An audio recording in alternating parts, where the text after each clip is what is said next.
Any owner might say, well, I'm an owner. I should, or I think I need to, or I'm expected to, or I ought to, or I have the right to run the day to day of the business, or I think I should be on the leadership team because I'm an owner. There are many advisors of family businesses who will agree with that and say, well, if you're an owner, yes, you should be running the day to day. There's a lot of TV shows that reinforce that. I'm a big fan of watching those TV shows, Restaurant Impossible, and there's another one where they like go in and they save these restaurants. And I scream at the TV when I watch it because they'll often say, well, you're the owner, you have to be the cook. BS. No, you don't. No, you don't. The owner's job is to make sure the right person is running the company.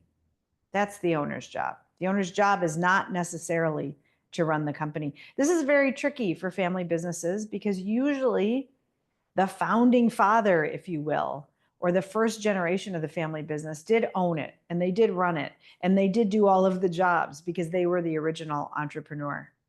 And often that original entrepreneur will expect a second generation to have that same model. And so the second generation will have the same model. And then that'll accidentally happen in the third or the fourth. And that actually puts a massive amount of pressure, inappropriate amount of pressure on the second and the third and the fourth generation.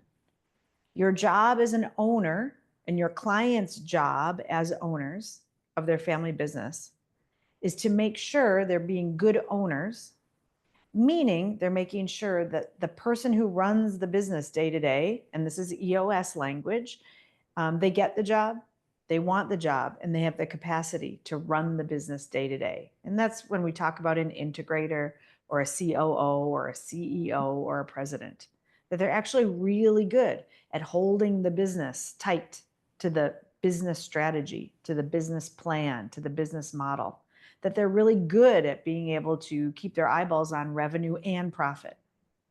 That's a specific set of skills that not every generation of a family business just magically, there's not always a family member who's just magically great at that.